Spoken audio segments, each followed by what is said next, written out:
नमस्कार मंडळी, मी शीतल आणि तुम्ही पाहताय दिल्लीकर मराठी। सध्या चालू आहे श्रावण महिना आणि या व्हिडिओमध्ये मी तुम्हाला श्रावणी सोमवारच्या निमित्ताने आपण आपल्या घरामध्ये अशा कोणत्या गोष्टी कराव्यात ज्यामुळे भगवान शिवशंकरांची कृपादृष्टी आपल्यावर कायम राहील किंवा त्यांच्या सेवेसाठी म्हणून उपासनेसाठी म्हणून आपण श्रावणातल्या प्रत्येक सोमवारी या गोष्टी अवश्य करू शकतात। ज्या गोष्टी आपल्याला अगदी काट्याप्रमाणे टोचतात, म्हणजे आपल्या जीवनातील जी काही दुःख संकट असतात त्यांना आपण आपल्या जीवनातले काटे म्हणतो। भगवान शिवशंकर म्हणजे साक्षात निर्गुण असं रूप आहेत, त्यागाची मूर्ती आहेत आणि भगवान शिवशंकरांना अन्याय अप्रिय आहे। ते स्वतः म्हणतात की तुम्हाला ज्या गोष्टी त्रास देतात तुम्ही त्या माझ्याजवळ आणून सोडा आणि मी तुमचं रक्षण करेल, मी तुम्हाला संकटातून तारेल। म्हणूनच भगवान शिवशंकरांना सृष्टीचे तारणहार असं म्हटलं जातं आणि सध्या तर श्रावण महिना चालू आहे। भगवान शिवशंकरांच्या हातामध्ये सृष्टीचा संपूर्ण कारभार आहे। श्रावण महिन्यामध्ये मनापासून केलेली शिवसेवा कधीही वाया जात नाही, कारण या महिन्यामध्ये शिवतत्व जास्त प्रमाणात सक्रिय असल्यामुळे केलेल्या शिवसेवेचं आपल्याला त्वरित फळ मिळतं किंवा आपली इच्छा लवकरात लवकर पूर्ण होते। एक एक करून आपण सर्व गोष्टी अगदी व्यवस्थितपणे जाणून घेऊया। व्हिडिओ पूर्ण पहा आणि व्हिडिओ पाहत असताना सर्वांनी कमेंट्समध्ये लिहा ओम नमः शिवाय। चला तर मग व्हिडिओला सुरुवात करते। बघा मंडळी, सध्या प्रत्येक माणूस सुखाच्या शोधामध्ये निघालेला आहे। पूर्वीच्या काळी माणसाजवळ इतका पैसा नसायचा किंवा तुटपुंजा साहित्यामध्ये माणूस अगदी चांगल्या पद्धतीने जीवन जगायचा। गंभीर आजार असेल, अनपेक्षित घटना असतील, यांचं प्रमाण खूप म्हणजे खूप कमी होतं। आता माणसाजवळ पैसा आहे, सगळ्या काही गोष्टी मुबलक प्रमाणात उपलब्ध आहेत, तरी पण पाहिजे तसं सुख काही लाभत नाही। याचं कारण म्हणजे बिघडलेली जीवनशैली आणि आपण अध्यात्मापासून कुठेतरी दूर निघून जात आहोत, हे सुद्धा त्याचं कारण असू शकतं। कारण भरपूर जण असे आहेत की ते पाश्चात्य संस्कृतीकडे वळलेले आहेत आणि देवपूजा असेल किंवा अध्यात्माच्या गोष्टी असतील तर बऱ्याच जणांना त्या व्यर्थ वाटतात। पण तुम्ही श्रावण महिना चालू आहे तर तुमच्या सुखासाठी म्हणून या गोष्टी नक्की करत जा। त्यातली पहिली गोष्ट म्हणजे श्रावणातल्या प्रत्येक सोमवारी तुम्हाला तुमच्या घराच्या मुख्य दरवाजावर ओम हे चिन्ह काढायचं आहे। शुभचिन्ह तुम्हाला माहिती असतील, स्वस्तिक आहे, ओम आहे, त्याचबरोबर शंख, गदा, चक्र यासारख्या बऱ्याच शुभचिन्हांचा वापर आपण रांगोळीमध्ये म्हणा किंवा देवपूजेच्या बऱ्याच साऱ्या गोष्टींमध्ये करत असतो। तर सध्या भगवान शिवशंकरांचा महिना श्रावण चालू आहे आणि चातुर्मासातला हा दुसरा महिना आहे। चातुर्मासामध्ये भगवान शिवशंकरांच्या परिवाराच्या हातामध्ये सृष्टीचा कारभार भगवान श्रीहरी विष्णूंनी सोपवलेला असतो आणि ते घोर निद्रा घेत असतात, त्यांच्या आरामाचा तो काळ असतो। तर मग श्रावणी सोमवारच्या निमित्ताने आपल्या घराच्या मुख्य दरवाजावर चंदनाच्या मदतीने किंवा मग अष्टगंधाच्या किंवा पांढरं चंदन, गंधगोळी यापैकी तुमच्याकडे काहीतरी असेल तर त्याचा तुम्ही गंध तयार करून घ्या आणि त्या गंधाने ओम हे चिन्ह काढायला विसरू नका। ओम चिन्ह काढताना फक्त ओम काढायचा आणि सोडून द्यायचं असं नाही, तर ओमच्या कडेने 2 रेषासुद्धा द्यायच्या आहेत, तेव्हा ओम हे चिन्ह पूर्ण होतं। जसं आपण स्वस्तिक काढतो तर नुसतं स्वस्तिक काढून उपयोग असतो का? त्यामध्ये 4 बिंदू देणंसुद्धा आवश्यक आहे आणि कडेने 2 रेषा देणंसुद्धा तेवढंच आवश्यक आहे। त्यामुळे इथे सुद्धा ओम चिन्ह काढताना ते पूर्ण काढा। त्यानंतर ओम चिन्हापाशी आपलं पूजेचं ताट नेऊन त्याची पूजा करायला, ओवाळायला अजिबात विसरू नका। तुमच्या घरामध्ये कोणत्याही प्रकारची नकारात्मक ऊर्जा अजिबात प्रवेश करणार नाही।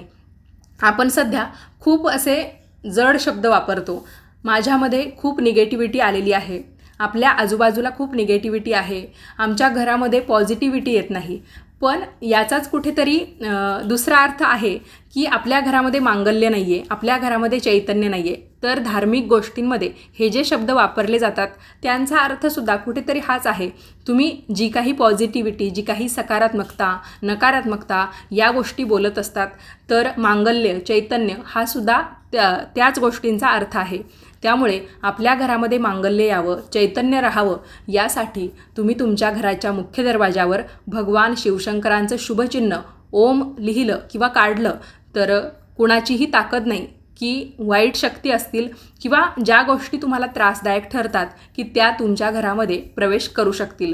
अवश्य करा, पण कोणतीही गोष्ट करताना मी तुम्हाला एवढंच सांगेल, मनापासून करा, श्रद्धेने करा, कुणी सांगतंय म्हणून आपण केलं, किंवा मग आपल्या मनामध्ये असं आहे की शंका काहीतरी खोटं असेल, किंवा मग काही याला अर्थ नाही आहे, फक्त करायचं म्हणून चला करू, असं जर तुम्ही करत असाल तर तुम्हीच तुमच्या गोष्टींवर ठाम नाही आहात, किंवा तुम्हालाच शंका आहे की नक्की हे केल्याने असं होईल का, तर मग करून काहीच फायदा नाही आहे. श्रद्धेने मनापासून आपण कोणतीही गोष्ट कोणतंही काम करायला घेतो तेव्हा त्याचं फळ, त्याचा परिणाम आपल्याला नक्की बघायला मिळतो. यानंतरची दुसरी महत्त्वाची गोष्ट, बऱ्याच वेळा आपल्या घरामध्ये वास्तुदोष असतो आणि काही गोष्टी अशा असतात की आपण वास्तूची तोडफोड करू शकत नाही आणि त्या गोष्टी बदलूसुद्धा शकत नाही.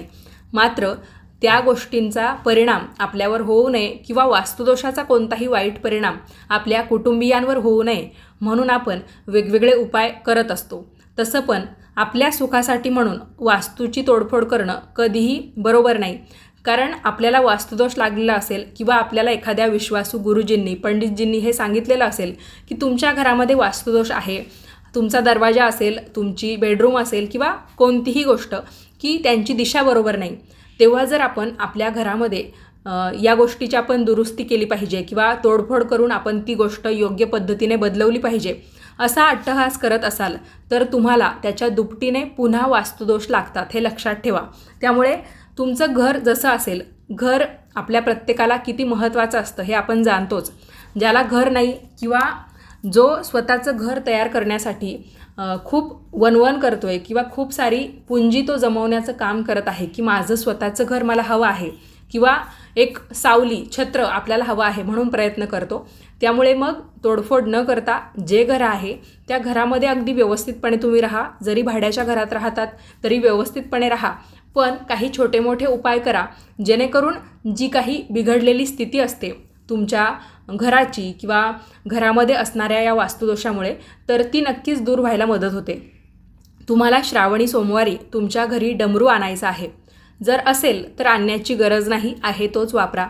तुम्हाला माहिती असेल आपण जेव्हा देवपूजा करतो, देवाची आरती करतो, तेव्हा घंटानाद करत असतो किंवा आपल्या घरातल्या गृहिणी बऱ्याच वेळा देवपूजा करतात. पुरुषसुद्धा घरातल्या आवडीने देवपूजा करतात काही घरांमधले.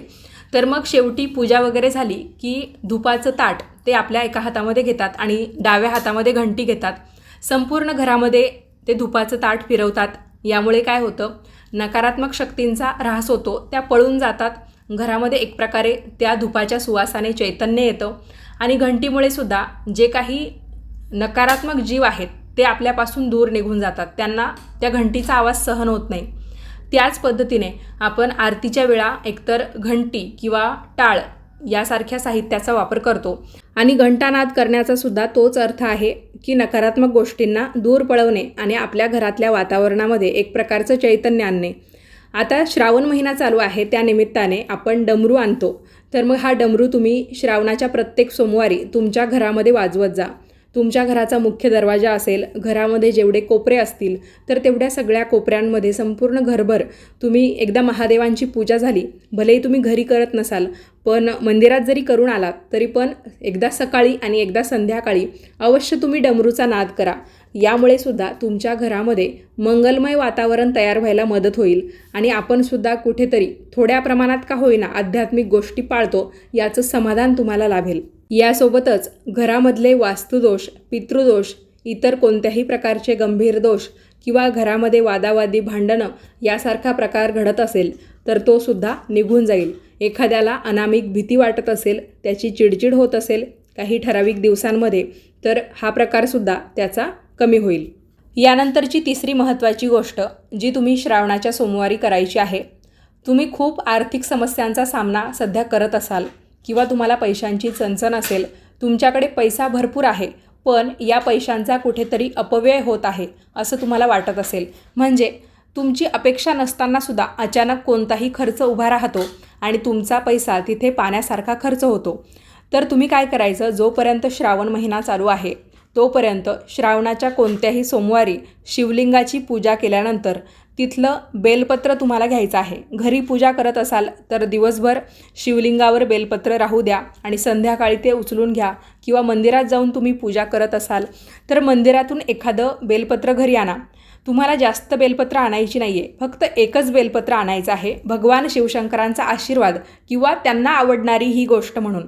त्यानंतर ते बेलपत्र तुम्ही एखाद्या कापडामध्ये, मग ते कापड पिवळं असेल, पांढरं असेल तरी पण चालेल, किंवा मग आपल्याकडे पांढरं उपरणं असतं बघा, त्यामध्ये गुंडाळून तुम्ही ते बेलपत्र तुमच्या तिजोरीमध्ये किंवा जिथे तुम्ही पैसे ठेवतात तिथे ठेवा. आणि बेलपत्र कधीही शिळं मानलं जात नाही, त्यामुळे एक प्रकारे तुमच्या पैशांच्या ठिकाणी भगवान शिवशंकरांचा वास आहे असं आपण म्हणू शकतो. आणि दुसरी एक आख्यायिका अशी आहे की माता लक्ष्मीलासुद्धा बेलपत्र अतिशय प्रिय आहे. बेलाच्या झाडामध्ये माता लक्ष्मीचा वास असतो असं म्हटलं जातं. त्यामुळे ते बेलपत्र तुम्ही सांभाळून ठेवा. तुमच्या पैशांच्या संबंधित सर्व समस्या लवकरात लवकर मिटतील. म्हणजे जो काही विलंब तुम्हाला लागणार असेल किंवा एक ठराविक आपण म्हणतो ना की वेळ येईल तेव्हा माझं सगळं ठीक होईल, पण असं नाही. शिवतत्व या महिन्यामध्ये जास्त प्रमाणात सक्रिय असल्यामुळे तुम्ही ही संधी अजिबात गमावू नका. या संधीचं सोनं करा.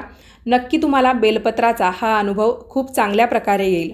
बरेच जण बघा, गणपतीची पूजा असेल, महादेवांची पूजा असेल, तर मग आपल्याला दरवेळा बेलपत्र आणण्यापेक्षा किंवा मग दुर्वा आणण्यापेक्षा किंवा मग कधीकधी आपण गणपती बाप्पांना नैवेद्य दाखवू शकत नाही. समजा आता गणपती बाप्पांना जास्वंदाचं फूल अत्यंत प्रिय आहे, गणपती बाप्पांच्या नैवेद्यामध्ये मोदक बनवले जातात किंवा भगवान शिवशंकरांना आपण बेलपत्र अर्पण करतो.